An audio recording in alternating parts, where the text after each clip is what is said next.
The cold silence of space is shattered as a damaged spaceship drifts aimlessly, its hull scorched and cracked. Inside, a deadly secret lies frozen, alien eggs known as facehunters waiting to unleash terror. On a distant planet, Rain and her android brother Andy race against time, desperate to escape a world without sunlight. But when they discover a decaying space station filled with danger and a ticking clock, their fight for survival turns deadly. With alien creatures lurking in the shadows and every step bringing them closer to disaster, the battle for escape becomes a fight for their very lives. This, is Alien. Romulus, where survival isn't guaranteed, and fear is just the beginning.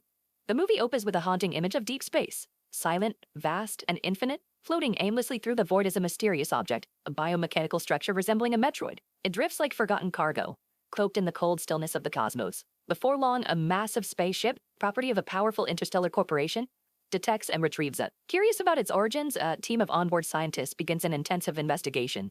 As they conduct scans and open the structure, they discover something far more disturbing than they expected, a grotesque organic shape embedded within. Upon closer examination, they realize it contains a life form, a leathery pod-like object with a translucent membrane.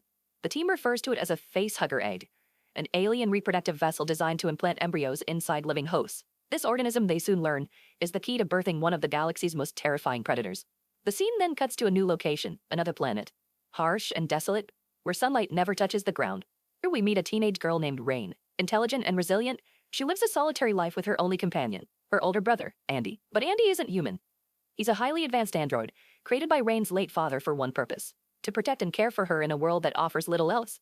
Despite Andy's unwavering loyalty, Rain dreams of leaving this dreary planet behind. She yearns to see the sun, something she's only ever read about.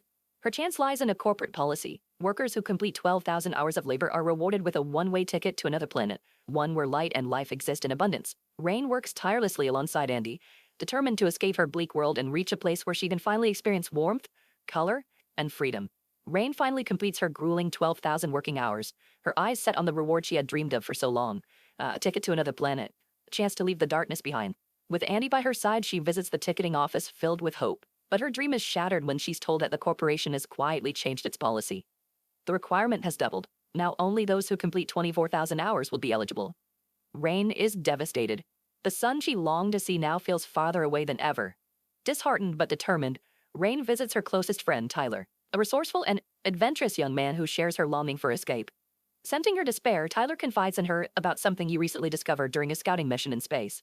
He had spotted a derelict spacecraft adrift in orbit. According to him, this old space station contains several cryopods and sealed chambers that could serve as a direct route to another colonized planet. They can access the systems and launch the pods. They could bypass the ticket system entirely. No waiting, no more hours. But there's a catch. The station's systems are ancient, and the chambers are sealed with high-level security protocols. To override them, they'll need an advanced AI or robot. Like Andy, the group of desperate youths pleads with Rain. If she lets them use Andy, they promise to be careful and ensure no harm comes to him. It's their only shot, and Rain knows it. After a moment of hesitation, she agrees. She wants out of this dying planet just as much as they do.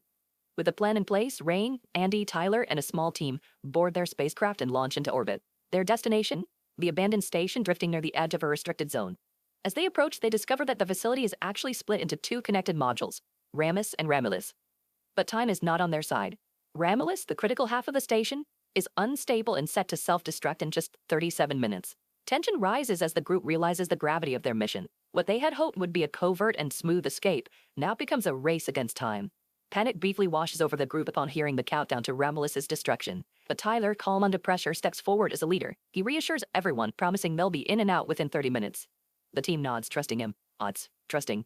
Wasting no time, Tyler takes Andy and another team member and enters the dangerous half of the station, Romulus, while the rest of the group, including 3 girls, stay behind in Rammus, anxiously monitoring their progress from afar. Inside Romulus, Andy quickly interfaces with the control systems and overrides the security protocols with ease. The doors slide open, revealing the cold, decaying interior of the space station. As they move deeper, the sight that greets them is horrifying.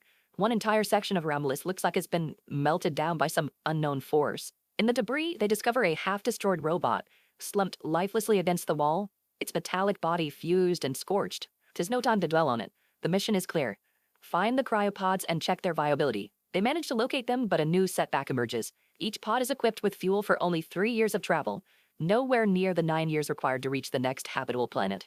Determined not to give up, the trio begins scouring the station for additional fuel sources. Their search leads them into an eerie, cryogenically frozen chamber. Inside, they find dozens of strange, oval-shaped objects locked in transparent stasis. Tyler's face pales.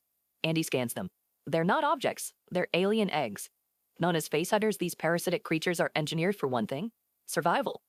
They latch onto living hosts, implanting embryos that grow into xenomorphs, the most terrifying life forms known to humanity. Realizing the threat, the team instinctively backs away. But before they can escape, a warning light flashes red. The chamber doors slam shut behind them, and worse, the temperature is rising. Realizing the gravity of their situation, panic spreads through the group. They rush to the sealed chamber door, pounding on it, trying every manual override, but it's no use.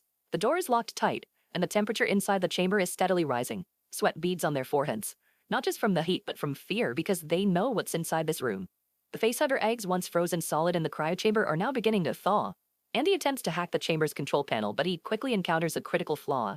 His system is outdated. He lacks the security credentials needed to override the lockdown. Meanwhile, in the safer part of the station, the rest of the team watches in horror through the surveillance monitors. Rion sees the rising heat index and her tracked companions frantically trying to escape. Without hesitation, she springs into action, knowing they don't have long before the facehuggers awaken. Entering Romulus, Rion retraces Tyler's path through the scorched corridors. There, she encounters the same half-melted robot they had seen earlier, its metal frame still sparking, its eyes dim. But where others saw only destruction, Rion saw opportunity. She realizes this robot was once part of the station's core system, which means it likely holds the master security codes Andy desperately needs. Without wasting a second, Rion pries open the robot's charred skull and carefully removes its main chip. The hope now lies in one gamble: that this chip is compatible with Andy. Navigating through the deteriorating hallways, she reaches the sealed chamber and finds a narrow maintenance tunnel just wide enough to pass the chip through a crevice in the wall. Inside the chamber, Andy reaches for the chip and quickly inserts it into his interface port. His system goes dark for a moment. Then, rebooting. Lights flash across his eyes as Andy begins to update. His body jolts. New protocols flood his system. Andy 2.0 is about to come online. As Andy's system continues to update, the chamber's internal temperature keeps climbing. The frosty glass surrounding the alien eggs begins to fog, then drip. Ice liquefies into puddles on the floor. One by one, the facehugger eggs start to quiver, then split open. The nightmare has begun. With a final surge of energy, Andy's reboot completes. His eyes flash green, his voice more advanced, his movements quicker. Without a moment to spare, he overrides the chamber's security lock and forces the doors open. The trapped team stumbles out, gasping for air, just as one of the facehuggers launches itself out of the chamber behind them. Before they can seal the door again, the alien creature leaps, latching violently onto one of their teammates. The facehugger clamps down around their friend's head, wrapping its tail tightly around their neck and forcing its appendage down their throat. Panic surges. Rion stares, horrified, but her shock quickly gives way to action. Thinking fast, she grabs the emergency freezing device mounted on the wall. It's their only chance. She aims the tail of the facehugger and pulls the trigger. A blast of cryo-freeze shoots out, instantly coating the creature's tail in ice. Its grip loosens just enough for Andy and Tyler to tear it off. They manage to rip the facehugger from their friend's head and fling it to the ground, where it convulses and dies. But it may already be too late. They don't know what it injected, only that whatever it was, it's now inside. Breathing heavily, Rion looks back toward the chamber. Its door is still ajar and more eggs now beginning to stir. The danger is far from over. The freezing blast hits its mark. The tail of the facehugger crystallizes instantly. With its grip weakened, the team manages to pry it off their friend's face. The alien drops to the floor, twitching violently before falling still. It appears the immediate danger has passed, but unseen and silent, the real horror has already begun. None of them realizes that the facehugger has succeeded in its mission. It had implanted something deep inside the girl's throat, a foreign organism now quietly gestating within her. Suddenly, the space station jolts. A violent mechanical hiss echoes through the corridors. The central chamber, the narrow link between the two massive halves of the station, automatically seals shut. With a screech of metal, it isolates the crew. They're now split into two groups. Rion, Tyler, and Andy are trapped on one side, while the rest remain on the other. Amid the chaos, Rion begins to notice something new about Andy. Since installing the melted robot's chip, his system has evolved. His speech is smoother, his emotional expressions more nuanced. He seems almost human. Andy can now communicate complex ideas and even empathy glimmers in his digital tone. But there's no time to reflect. The girl who had been attacked suddenly doubled over in pain, clutching her stomach. Something is wrong. Frantically, she grabs the handheld X-ray scanner and runs it across her abdomen. What appears on the screen freezes everyone in place. A small serpentine shape writhes within her, alive. Before anyone can react, the creature bursts through her stomach in an explosion of blood and tissue. She screams, then collapses, dead. Rion, Tyler, and Andy stare in horror. None of them have ever seen anything like this. Just as the shock begins to set in, another explosion rips through the station. A fuel tank on the other side, near the rest of the team, detonates without warning. Flames erupt and smoke fills the corridor, setting part of the Romus space station ablaze. Panic spreads. The nightmare aboard the Romus has just begun, and not everyone is going to make it out alive. Tyler and Rion's lives now hung by a thread. caught in the chaos and fire raging through the Romus. The remaining crew knew they had no choice. They had to rescue them. But the path to salvation was far from safe. To reach Tyler and Rian, the rescuers had to traverse the very chamber where the deadly facehunters were kept. A room swarming with lethal alien creatures lying in wait. Every step could mean certain death. Fear gripped them, but paralysis was not an option.